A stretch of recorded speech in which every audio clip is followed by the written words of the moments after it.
This is the Hasselblad X1D 250C, a 50 megapixel medium format camera released back in June 2019.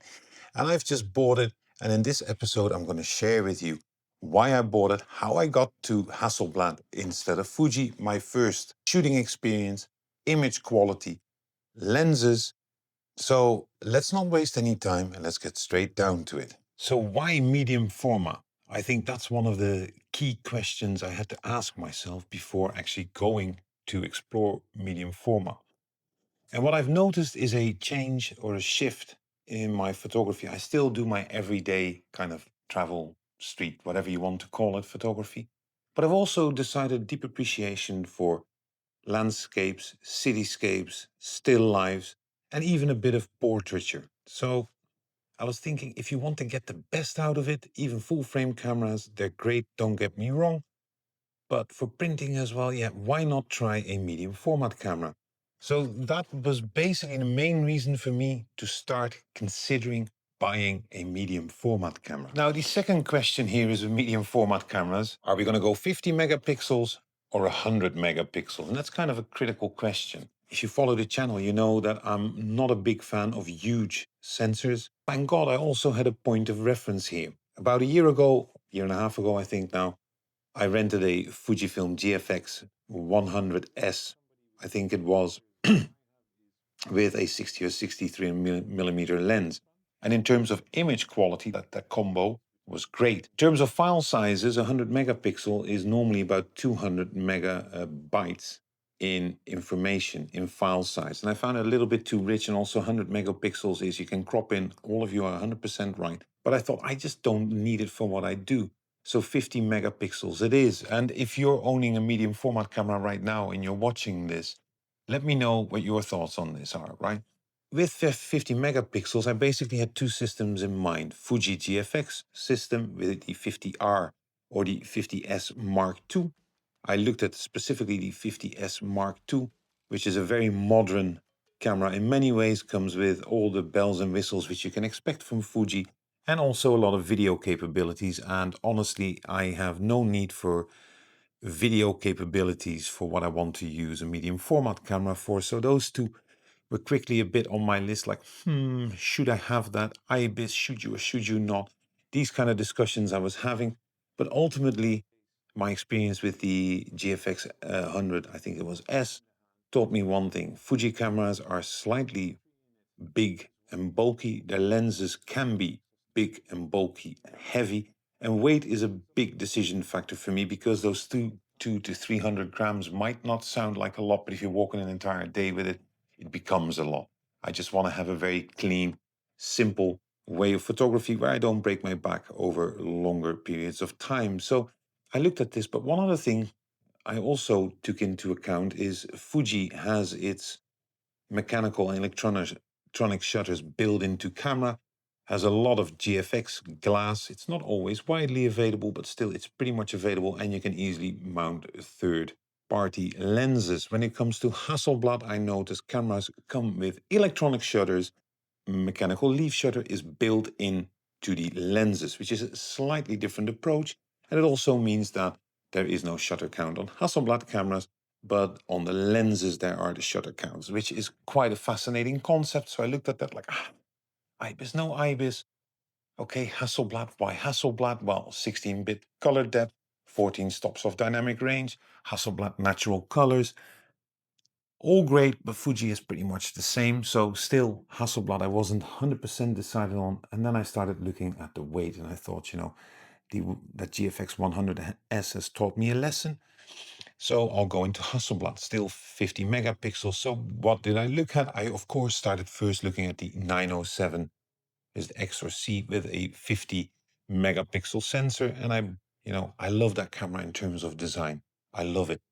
But when I looked at it all, I thought it's fantastic, it's great. But at a certain stage, because you're holding that camera like this, it probably needs a grip, and it probably needs an additional viewfinder. And it is a modular system. And yes, it's future proof, but I just started raking up the cost. I'm like, it's not really practical. It would be more of a vanity camera to look around, to walk around and look cool. And that's exactly what I don't want to do. I want to use it as a tool. So let me know in the comments below if you own a 907, what your thoughts are. So anyways, so I started looking at the X1 series, and I quickly found out watching all these tutorials on YouTube that those cameras might not be the best. So I looked at the X1D2, which came with a lot of things that I really liked: 50 megapixels, color science, sleek design, viewfinder, even a GPS unit built in, decent battery life, but I'll get to that later on in the experiences. I thought, okay, I'll buy this. And that was 2 months ago. And then I started looking for a combo because I also quickly realized lenses from Hasselblad are A, can be quite expensive, B, availability, used market. I only go via reputable dealers because of warranties and guarantees and all this kind of stuff.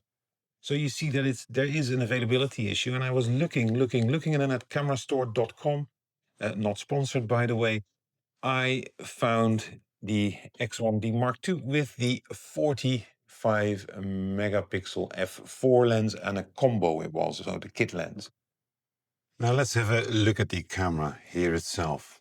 Sensor, as you can see, is huge, but also if you see the entire front of the camera, what I like here is that Hasselblad. The logo here is not white, but dark gray black, small thing. The shutter button is 100% orange. I like it as well. You've got a scroll wheel on the front and on the back.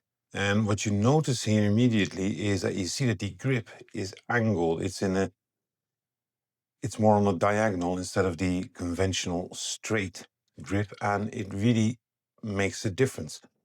On the back here, you see one scroll wheel, two autofocus lock buttons, autofocus white balance buttons. The power on button here is fun. You see that it takes a bit of time to power it on, but it's a great little feature here. Look at that display, it's fantastic. You also see there's nothing here in terms of buttons. I saw in the just released X2D Mark II that they've got a little joystick here, another button. Now, if you look at the side here, there's two doors. Look at that, perfectly done. This is really high quality finishing, by the way. Two card slots here, audio jack, headphone jack, and more importantly, a little port here where you can either transfer photos or charge your little camera, which I personally like. Below we have the battery here, which is not a door. You just click it open, clicks like this, and then you push it. So that is really nice. Reminds me of the Leicas I used to have. Now, if you look above here, you have a scroll wheel. So you have your little PASM dial here. And if we push it in, it comes up, as you can see. Now, and here's the thing. When you want to change this, look at that display here. Absolutely fantastic. Lovely detail, very simple. So I normally shoot here on manual, just lock it in by pushing it down. And then here you see the menus, yeah? Just to go into the menus here, everything is touch. So you can pretty much determine whatever you want to. I normally use the back button. You see here all the aspect ratios, quite a few. And more importantly, and this is one thing, if you want to, for instance, change something, you just push it on here and you go, pats, clang. You can just change everything here. Your white balance, you can put it the way you want to. In Kelvins, you can even adjust the tint here so it's in 9, so greener or more magenta. Everything here is touch, which is absolutely fantastic. Here you simply see the pictures. You can see the zebras here if you want to. Your settings, everything is in here, which I absolutely adore. Finder is very nice. Built-in GPS, the original Hasselblad strap I got, so all in all, a fantastic camera, specifically the ergonomics. It really is a beast of a camera. Let's talk about the shooting experience here and also my first impressions, because I don't have this camera that long, maybe 2 weeks, but I just like to share my first impressions here. First of all, there's one thing that you really need to keep into mind, and let me know in the comments below what your experiences are with Hasselblad or Fuji medium cameras. This is not a quick street snapper. This is not something I would ever use for full-time street photography. You can, obviously, but no. The entire experience is more focused on light, composition, conscious shooting. The startup time of this baby here is a good 4 to 5 seconds. So for most people, this isn't the the camera of your dreams. But for me, this is perfect. And my first impression of this was, first of all, the autofocus. Let's just be very honest about it. The autofocus on this camera, released in 2019, is still contrast based, which basically means it feels to me like I'm shooting with my Lumix GX8085 or with an old Fuji camera, right? It's all single, continuous. I wouldn't use it. But that said, it isn't as bad as everybody says here online. And it also depends on what you're doing. What I'm doing, cityscapes, quiet scenes, where there's light, carefully composing, fine. If you want to do sports photography or something, I would not use this so fast thing. So that's the first thing that I noticed, the startup time, autofocus. A third thing I noticed, and that really took me by surprise, is the fact that when it comes to exposing correctly, if I go in aperture, it's all over the place, aperture mode. If I go into manual mode, it took me some time to realize how the camera treats exposure, but once I got it, it really is a fantastic machine. There's also one thing I hear a lot of people complain about this camera is the battery life. The good thing about this battery is that it's not as bad as people state. If I go out with this camera, I maybe take 50 to 100 pictures, right? So I'm not snapping.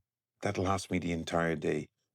I also switch my camera off most of the time because I'm walking around looking at nice little compositions I can do where I have the time for, because I'm not focused on people. I'm far more focused on cityscapes, still life, that kind of thing.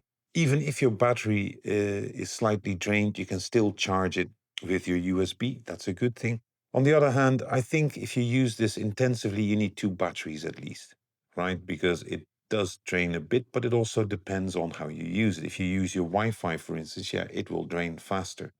That's what I've noticed, at least. If you don't use your Wi-Fi and you just use it without connectivity, it works flawlessly. Now, the biggest thing that I noticed is when I use my Focus app. This is an app which also bizarrely is only available on iPhone, not Android. So if you're an Android user and you buy this camera, you can't use it. I mean, it's completely ridiculous, but it's the way it is. The Focus app, when I first got my first files, and you see a few flying back here, I was really impressed with A, the color rendering, and B, the level of detail.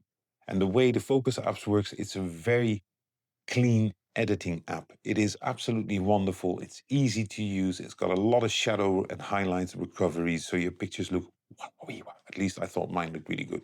Tell me in the comments below. And it actually makes it impressive what this Focus app does, because the files I'm actually sending, because I only shoot RAW, are about 100 megabytes, not pixels, megabytes. And it goes relatively fast. So if I have to rank this app compared to all the other cameras I have, well, one is Lumix Lab. I think that's hard to beat. But then there's Hasselblad's Focus app, followed closely by Leica Photos. I think those are the three best. I think that the Sony ones and stuff, Ricoh's, they haven't really paid any kind of attention to this, really. But I really think that Hasselblad has done well with the Focus app. Not so much with the Focus desktop, which I downloaded it, and however simple and easy it is to transfer the files to your phone and then edit them and export them, I don't have the same feeling with the desktop. So I hope with the release now of a couple of days ago of the X2D Mark II, Hasselblad will show this a bit of love, right? That is really something that I'm really hoping for. Now, to conclude, do I regret buying this? We'll see it in a year's time. Do I think this is a great camera? Yes. Do I feel that it's for everybody? No. This is aimed at a niche audience. Well, that's it for today then. Thank you very much.